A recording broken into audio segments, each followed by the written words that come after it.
Good evening, you're watching the news from the Sultanate of Oman television. First, the headlines. The conference on acute cardiovascular care is held in Muscat. Iraq's Prime Minister urges calm and says working to meet the protesters' legitimate demands. And envoys of North Korea and the US are to resume high-stake nuclear talks over the weekend.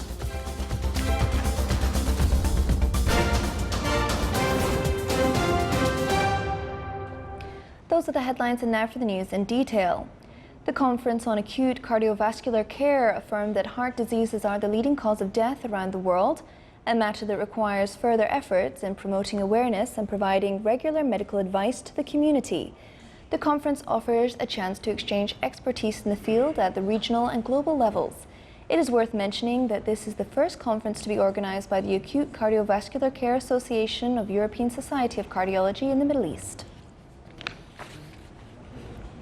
The first Oman Urological Society conference highlighted the latest developments in methods of treatment and operation. The conference, which witnessed the participation of renowned specialists and experts in the field, focused on improving the patient care and cancer treatment. The conference was held at the Sheraton Oman Hotel under the patronage of His Excellency Sheikh Salam bin Mustahil Al Mahshani, a consultant at the D1 of the Royal Court. Dahira Municipal Council held its meeting to discuss the latest projects in the Niyabat of Hamra al-Daru in the Wilaya of Ibri. The council invited Haya Company to discuss its future plans and projects, including the expansion in the landfill. The council was briefed on the work progress of the public park, slaughterhouse and streetlights in the road between Niyabat and the Wilaya Centre. Dahira Municipal Council also discussed improving telecommunication coverage in the area.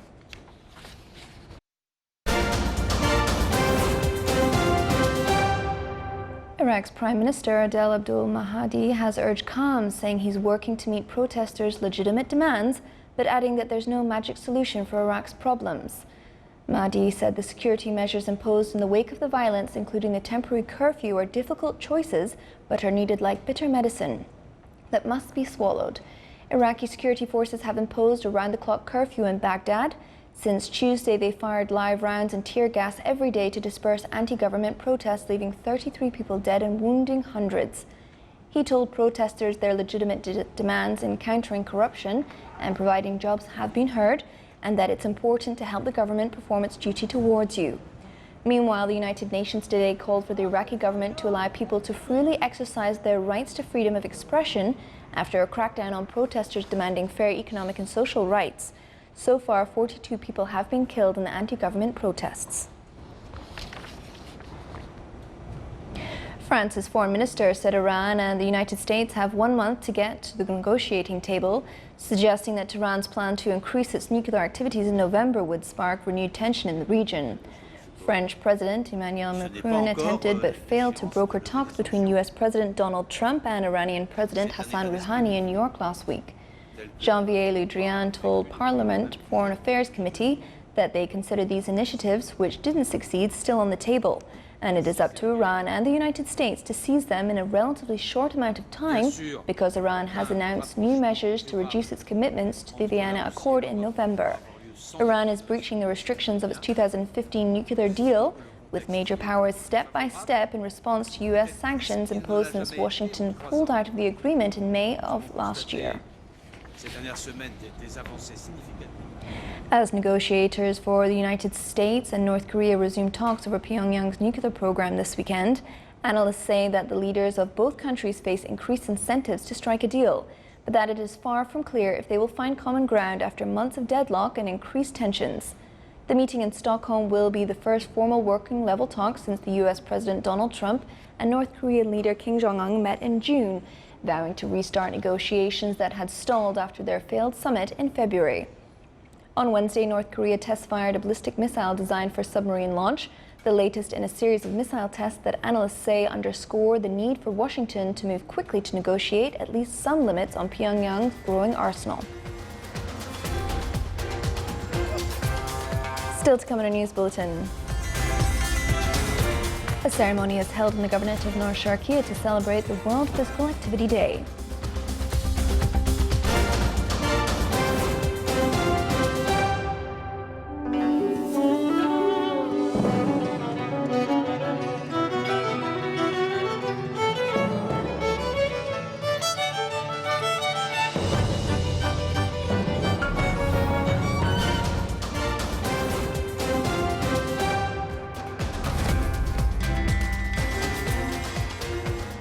Welcome back to the news from the Sultanate of Oman Television.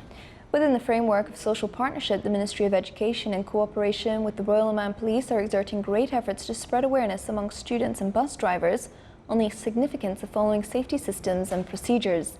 In this regard, the Traffic Safety Institute is also exerting efforts to educate the students through lectures on adhering to the traffic laws, as well as distributing pamphlets. The Omani Women's Association in the Wilaya of Sur held a ceremony to celebrate the World Elderly Day. The event included awareness and poetic sessions in addition to traditional arts. Some periodic checkups were also conducted so as to spread health awareness among the elderly. A delegation from the Bahrain Voluntary Work Association took some Omani elderly on a sea voyage so as to shed light on the cultural aspects within the Gulf countries. An introductory meeting on Al Roya Youth Initiative Award was held in the Wilaya of Kasab. The meeting included visual presentations, workshops and discussion sessions on the award. It aimed to raise the spirit of competitiveness among the youth, in addition to help them to use their skills in serving the country through 8 fields that serve the community. The Director General of Health Services in the Governorate of North Sharqiya held a ceremony to celebrate World Physical Activity Day. It came to spread awareness on the significance of performing various types of physical exercise in terms of health benefits. It is worth mentioning that exercising for 60 minutes by young people and for half an hour by adults and the elderly can bring change and prevent various diseases. Around 400 students from various schools in South Al Sharqiya Governorate participated in the 4th Industrial Revolution Technologies Programme, including a number of workshops. More details in the following report by Sultan bin Saif Al Sarai. These students are busy focusing on designing a robot, while these are working on the drones and are learning their secrets, and others are busy learning about the electrical circuits, programming, and more of the 4th Industrial Revolution aspects. Since day one, we were amazed. We like the interaction from the students were beyond our expectation. Like it wasn't just like a classes being provided to them. No, actually we have seen an interaction. They were really enjoying it. The workshops were divided into 5 different fields, where all students showed huge interest and interaction in the workshops, and they were able to work and produce samples in some workshops under specialist supervision in each field. I like the experience here, and I have learned a lot of useful things that are related to the 4th Industrial Revolution. My favorite field was the robots. This program is supported by Oman LNG, and it conveys scientific experiences to the students. In addition, it helps them to use the most of their skills by producing samples from their own imagination and creativity. Around 400 school students from various schools in South Al-Sharqiya Governorate have participated in the introduction program of the 4th Industrial Revolution, which lasted for 4 days. Sultan bin Saif Al-Sarai from South Al-Sharqiya Governorate, Wilaya of Sur.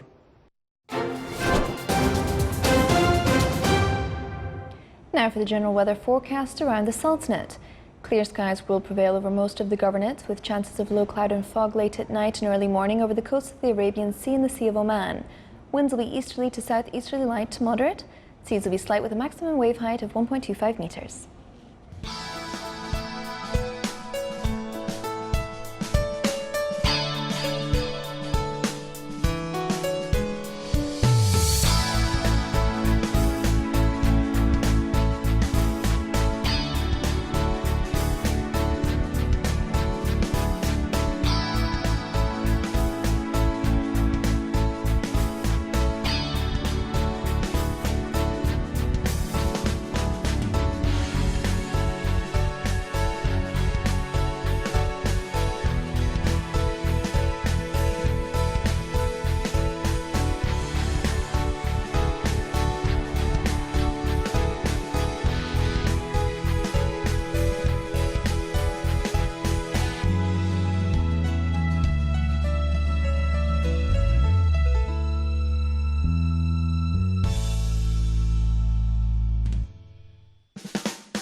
This is the Sultan of Oman television. Before we end tonight's bulletin, here are the main points once again. The conference on acute cardiovascular care is held in Muscat. Iraq's Prime Minister urges calm and says working to meet the protesters' legitimate demands. And envoys of North Korea and the US are to resume high-stake nuclear talks over the weekend. With that, we come to the end of tonight's news bulletin. From all of us here at the newsroom and the studio, it's good night.